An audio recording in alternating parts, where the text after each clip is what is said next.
Lyon, winter of 1853. The city smelled of damp stone and coal, and when one descended into the crypt of Saint-Nizier, the air changed again, colder, syruped with incense and wet limestone. I brought my walnut box and its brass lens down the steps with care.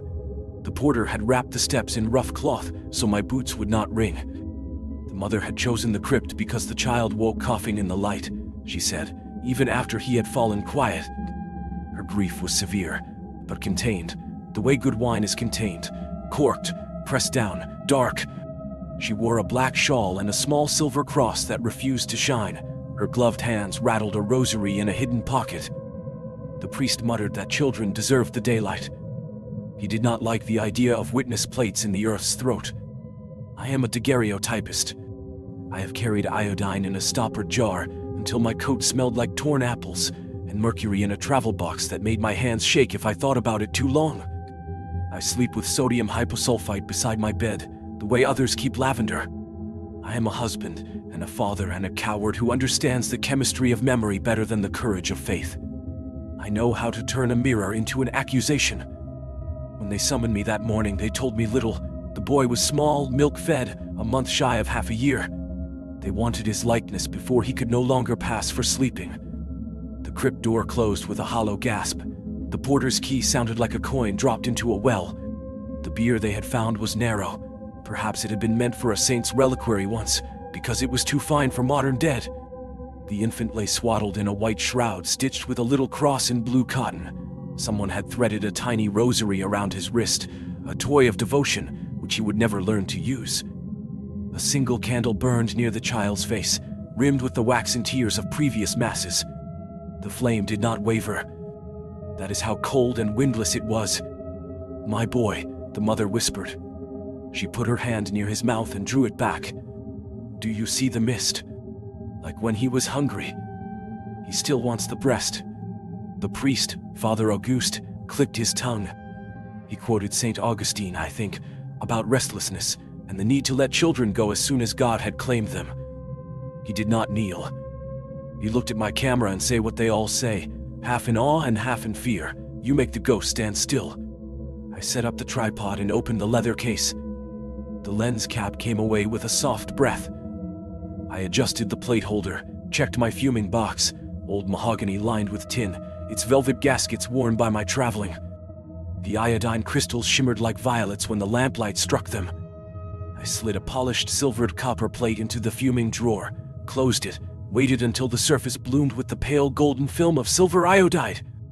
My breath smoked in front of me. The porter had brought a brazier of charcoal, but the priest frowned at it as if warmth were impiety. I heated a drop of mercury in its cup anyway. There was no image without it. If you have never smelled mercury in a crypt, oh, it is a sacrilege and a sacrament. It bites the nose and it tastes like wet pennies. It steals something from the living each time you call a face out of silver. I held my breath and fixed the plate to the holder with gloved hands gone stiff from the cold. We arranged the mother with a demure severity. She sat left of the bier, the child's head near her lap, her profile turned slightly toward him. I balanced a small head brace behind her veil where it would not show. The priest insisted she hold nothing, so she folded her hands over the black shawl as if they were two doves asleep under a hedge. The candle burned like an obedient star. "Do not weep until he says he is ready," the priest advised her. "Who says it?" she asked, and I wish he had answered better than he did. He said, "The church," and made the sign of the cross. I removed the lens cap. The exposure began.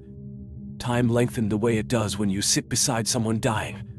For 11 seconds I counted in my head as I have always counted, in the precise patience of my trade. Un, dos, tres. The glass turned to a faint mirror in which the child did not breathe and the mother did not blink. At 6 I saw it, the silent smear of dim wetness pooling over the lens from within, arising as if the glass itself had frost in its organs. I had carried the apparatus from a warm shop into a cold crypt. The law was not unexpected. But the condensation crept not across the whole lens, only across a small, gentle arc at the bottom, as if a thumb brushed fog from a window where a mouth might be. It was loitering over the boy's lips in my view. I wanted to replace the cap and wipe it, but lifting my hand would tremble the tripod, and and the priest had already begun a hushed catechism for the sake of stillness. I let the lens fog draw its curve across those small lips until the count ended. When I restored the cap, the mother exhaled with a trembling that bent her veil. The priest muttered about a current of air. I did not correct him. In development, the mercury raised the dead image like a cautious tide. A ghost of a mouth, a suggestion of breath shaped by someone's wish, lay upon the child's lips. Not a smudge, not a streak. It followed the delicate heart-shaped curve of flesh. If you've ever stood an inch from a sleeping infant on a winter morning, you know that bloom, the silver exhalation you can almost see, which vanishes when you laugh because you are surprised by your own tenderness. The plate took it and did not let it go. It is his soul, the mother said. It is an artifact, the priest corrected, but he took a step back and pulled his collar with 2 fingers, as if a hand had slipped under it unseen. You could simply have wiped the lens. I could have, I said. But I did not, for fear I would shake their likenesses. He took this badly. In your fear you have tempted God. You will make idols from accidents. I make proof for grief, I said, and when I heard my own words I was ashamed of their pride. The mother asked me for another. Please. The second with him alone. He hated to be crowded. He slept better when he felt a hand upon his chest. The priest allowed it. He instructed me to show the child without the candle this time. He would not have illusions of radiant saints in his parish. He held the candle aside himself, his fingers sinking in the wax like a sailor's in pitch.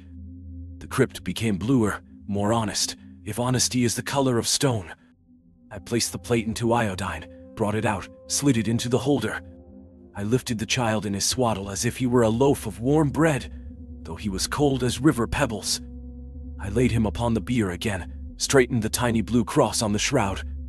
When I raised the lens cap, I pricked my finger on its edge and bled a pin drop into my glove. The exposure began. The familiar slow panic of long seconds visited me, the sense that time is a cathedral you must cross without stepping on the wrong stone. At 4, the pale condensation formed once more. It gathered with more decision now, as though the lens were obeying something remembered. It traced the boy's lips like a veil hoisted and laid down again. It was not truly breath, it cannot have been. But it was the shape of a mother's hope smoldering on silver. I counted to 11, replaced the cap, and felt the blade of coal slide between my shoulders. It will be there, the mother whispered. I felt him press. She had placed her palm lightly on his chest, against the priest's instructions. When the mercury worked, when the image rose like a saint painted on water, the blur kissed his lips a second time. If it had been a smear born of carelessness, it would have fallen differently, wider, more diffuse, covering his cheek or the shroud's edge. No, tu aitien. It was narrow as a sigh, and curved to the lips' contour as if an invisible thumb were tracing him for the last time. The priest took the plate into his hands and turned away. You will make others talk, madame. They will not say a mother's love has a shape. They will say that in this church the dead breathe. He held the plate at an angle, made it a little mirror, and his reflection looked back too stern for the child it framed. One more, he decreed. A third for the avoidance of scandal. We will prove its cause, and then you will give me 2 of the 3 plates. I will keep them safe from superstitious mouths. He sounded as if he spoke of hungry louts who had to be kept from eating fruit too green to be blessed. The mother and I were weak enough to obey. This time I resolved I would outwit it. I would warm the lens, rub it with clean linen until it drank the last of its ghosts, then expose quickly. The brazier the porter had smuggled in became my conspirator. I held the lens near the coals until the brass carried a little warmth, set it back, tested the glass with the back of my knuckle and felt no dew. I prepared the plate with a miser's care, breathed away from it, rubbed my sleeve over the camera body, faced the lens away from the cold door. We arranged the child again, only him, yes, but I placed the mother's rosary near his hands. I do not know why I did this. Perhaps because his hands were so impossible without work, and the beads lend a person purpose even in death. The priest noticed and said nothing. Perhaps he too thought of purpose. I took off the cap. In the 8th second the line appeared again, a silver crescent, thin as the edge of the new moon. It clung to his lip with the familiarity of habit. It did not widen. It did not obey physics. It obeyed yearning. You may scoff at that. I, who have used breath and light as my daily bread, tell you that metal has manners unknown to men, and sometimes it keeps our company too well. When I developed the third plate, the room seemed to inhale. Even the priest leaned in. We stood around the mercury bath like sinners at a relic's unveiling. The boy's mouth wore its small veil of breath. It seemed a little higher this third time, a little nearer the nose, as if he had started an inhale he would never finish. The mother fell to her knees and kissed the stone.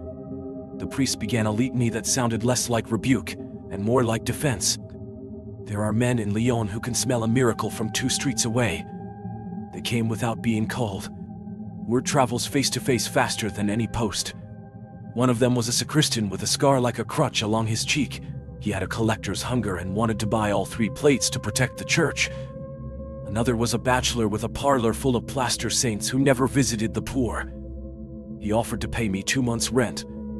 The mother nodded and clenched her hands in her shawl so hard I heard a stitch give.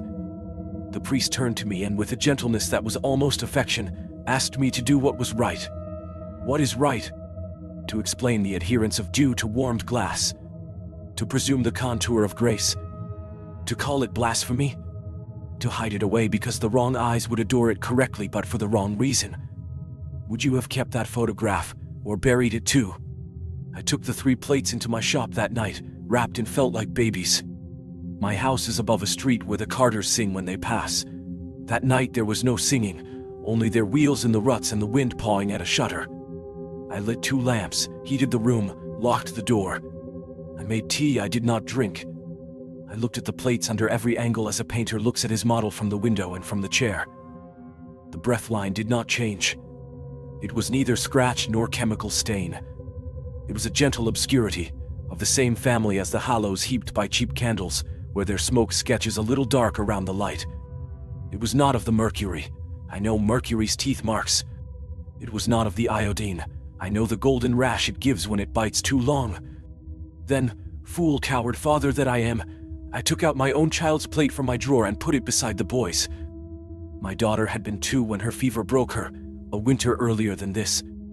In her plate there was only the stillness of stillness. No breath. Of course. But seeing the 2 together was like placing 2 prayers on a scale. One had weight, and the other did not, and the heavier prayer was the one I did not dare to utter in daylight. I found myself whispering to the boy, as if he were in my workroom and not in the cooled stone of Saint-Nizier. Little one, what do you want? If I deny your mother's miracle, will you go peacefully? If I feed it, will you take her with you? In the morning, Father Auguste visited me with a sealed note. He nodded to the stairs. The mother was waiting below, he said, because she did not wish to see my instruments. The note bore the vicar's seal, and when I broke it, it was not wrath but weary law. The plates were to be placed under ecclesiastical care until further theological review. The mother was to be given 1 copy of the boy's likeness, made by the albumen process in due time when it would not carry the same vestige. The rest would be kept to avoid the faithful's imagination being wounded.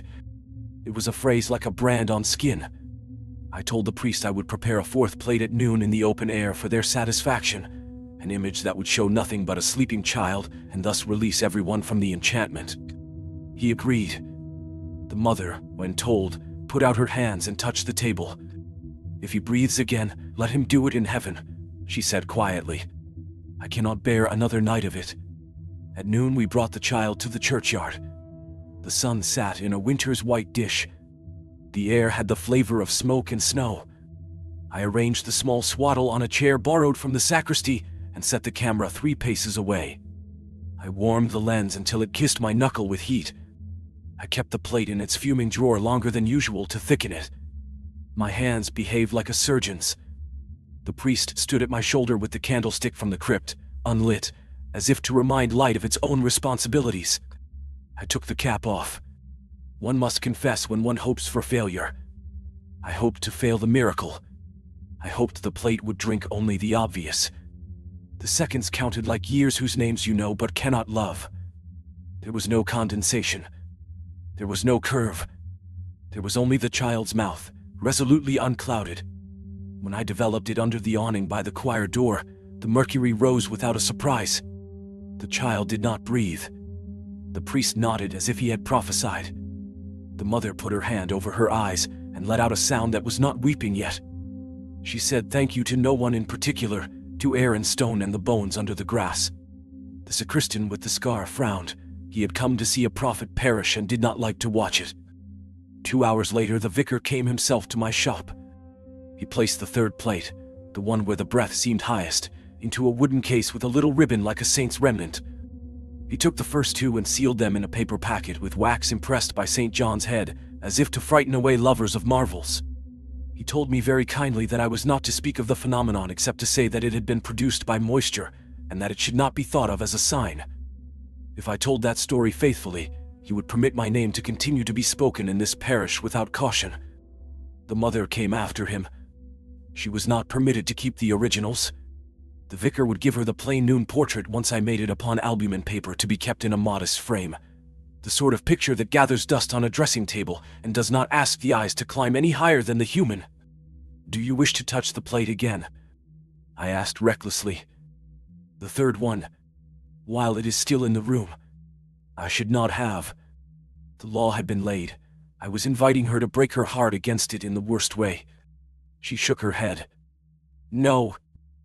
If I touch it, I will believe the wrong thing. I will make an idol of a mistake." She looked at my mercury still kettle as if it were a font. "But give me a story, monsieur. Give me something to say to the women. Tell me that the cold loves to draw near a mouth. Tell me glass desires a curve the way a mother does. I will repeat it like a prayer until it becomes true." She raised her eyes to mine. "And if it remains half true, that will be enough." I nodded. For once I could be obedient. That night, alone, I did a foolish thing. I slid the third plate from the vicar's case and held it under the lamplight one last time, memorizing the breath so that even if my eyes were taken from me, I would know its curve on my tongue. As I turned it, I saw something I had not admitted to myself, the faintest suggestion of 2 lines, not one, on the second exposure, as if the mouth had opened the smallest increment between seconds 9 and 10. I do not say it was so. I only say that once you see a face that should not have made a sign whisper with one, you begin to hear all the whispers in your house. I put the plate back. I sealed the case. I slept badly and dreamed that my daughter's breath clouded my bedroom mirror, and that I wrote her name in it before it vanished. The plain portrait went to the mother. She placed it on her mantle. I know because 3 weeks later she sent for me again. "The glass fogs," she said. "Only when I am not looking." I visited and found nothing amiss. The kitchen stove sang. The mantel glass was clean. I told her sooner or later warmth will make a ghost of any room's mirror. She smiled and agreed. She did not believe me. She wanted me to say something else. But she accepted it the way one accepts an old man's story about the river's depth. Politely, because it cost nothing to be kind to a man who knows better. Father Auguste was transferred in spring. The vicar kept the plates in a small locked chest behind his desk along with coins recovered from the poor box after a boy's mischief and a miniature you would not guess a priest owned. He died years later. The chest passed to a cousin who did not know what he held. The sacristan with the scar eventually found the third plate and took it to a collector in the Croix-Rousse, who framed it and hung it between 2 foxed mirrors. Men and women went to look upon the breath in silver and argued in loving whispers, as if to speak loudly might wake the boy and make him stop. They told one another the story I had given the mother. Cold loves a mouth, glass desires the contour of tenderness, and sometimes yearning is strong enough to teach chemistry new shapes. Tell me, would you call it proof or blasphemy? Would you strike a match to it to kill its tenderness? Or would you kneel before a small crescent of blur and ask it to speak a 4th time? I still keep my mercury, though my son begs me to abandon it for albumen and the more modern methods that do not eat a man from the edges inward. Sometimes, when I polish a plate, I find the tiniest fog gather near my own mouth as I lean to check the evenness. I wait. I breathe shallow. I lift my head until it clears. And once, only once, I let it stay. I let the camera see me through that veil. When I developed the plate, there was my own lip, under a crescent of silver breath I did not deserve. I turned it to the lamplight and wondered who I was to keep anything living pinned to metal like a butterfly. I wrapped it in felt and hid it in the drawer with my daughters, I could not bury it, and I could not show it. It is a child of my cowardice, and of whatever holiness the cold will let a man borrow for a moment. If you are listening for absolution, you will not find it here. If you are looking for a way to say the dead visit the living, then you have already found it. The shape of love is a simple curve. There is breath in silver if you want there to be. And there is mercy perhaps in letting the plate do what the chest no longer can. Years pass as they always do, not in a straight road but in the slow circling of bells. I grew older. Mercury softened my hands. My son learned to hold a plate by its breathless edges and not to cough near the fuming box, as if reverence were a craft. I tried to forget the boy of Saint-Nizier. Yet each winter, when the stone sweated and the air wore a thin skin of ice, I felt the old lens searching for a mouth. One afternoon, late, when the sun slips sideways along rooftops and the streets go the color of cooled pewter, the mother returned. Her shawl was the same black, but time had taught it new creases where it fell. She did not sit.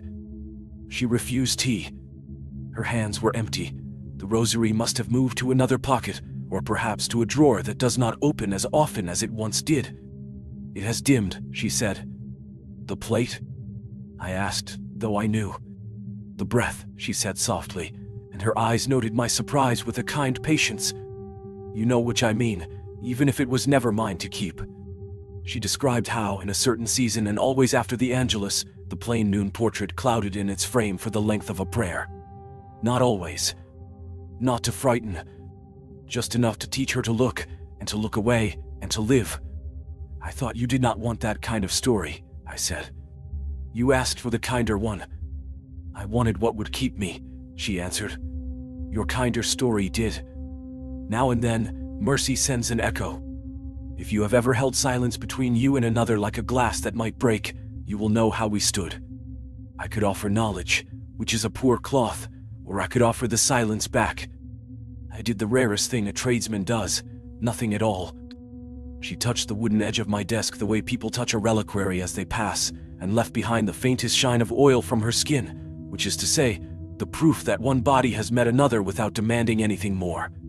In spring the vicar's cousin died, and the little chest with St. John's seal passed to a man who liked auctions, and then to a broker who liked wine, and finally to a corner shop that sold foxed mirrors and frames with old nails still asleep in them. A boy from the Croix-Rousse came to fetch me with cheeks bright as brass buttons. Monsieur, he gasped in my doorway, they say there is a child who breathes in silver. I stood in that shop between tarnished glass and the fragrance of sun-warmed dust. The third plate waited within a narrow frame. The breath lay where it had always lain, a crescent of hush over a mouth too small even for the winter's spoon of light. Time had eaten the borders into the green of ruined saints. The face had deepened with patina like a night sky that has finally found its stars. The breath alone had not dulled. Tarnish had made a parish around it, but the little veil remained as bright as the first confession of a child. It is a trick, said the broker, his hand on the frame as if upon a harness.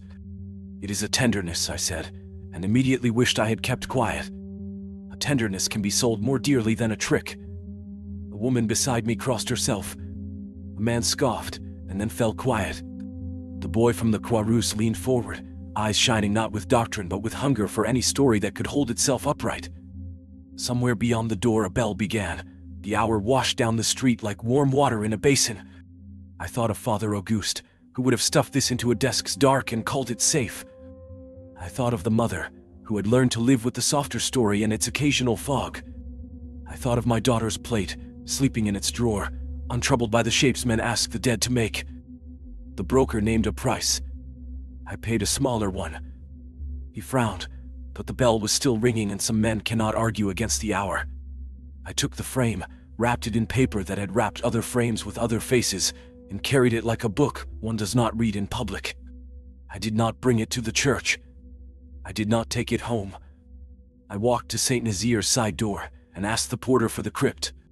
Closed, he said, out of habit, and then, seeing me, for you, monsieur, open. We went down.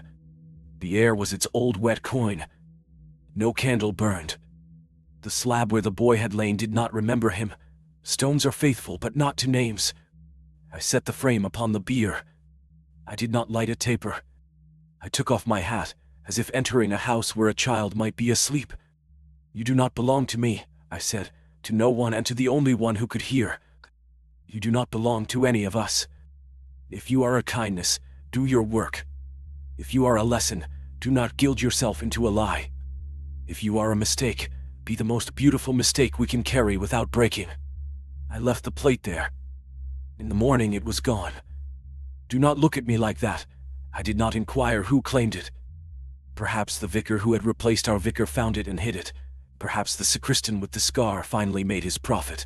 Perhaps the mother, grown braver than law allows, came in the night with a key and a shawl that absorbs sound. Or perhaps what does not belong to us will not be kept by us, no matter how carefully we fold it in paper. I kept the silence.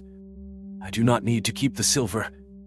I still have the curve, as clear as breath on a winter pane, drawn somewhere along the inside of my ribs where names and prayers both live. And so here we are, at the end of a small life that gusted across 3 plates, at the edge of a story that chooses its own light. I will not tell you what to believe. Belief, like a good exposure, is a marriage of patience and surrender. You count what you can, and then you uncover the lens. If you ask me in a whisper as we part whether the dead answered, I will answer you in the same measure. Sometimes the cold remembers the mouth. Sometimes the glass honors the shape of love. Sometimes the longing of the living writes itself into metal, and the metal keeps it because no one else politely will. If you wish to speak, leave me a thought below, quietly, as one leaves a candle in a side chapel. Tell me whether you would keep such a plate, or consign it to darkness.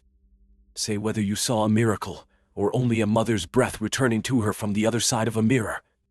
Next, if you will walk with me a little farther, I have a parish that buried its own album and prayed the earth would learn discretion.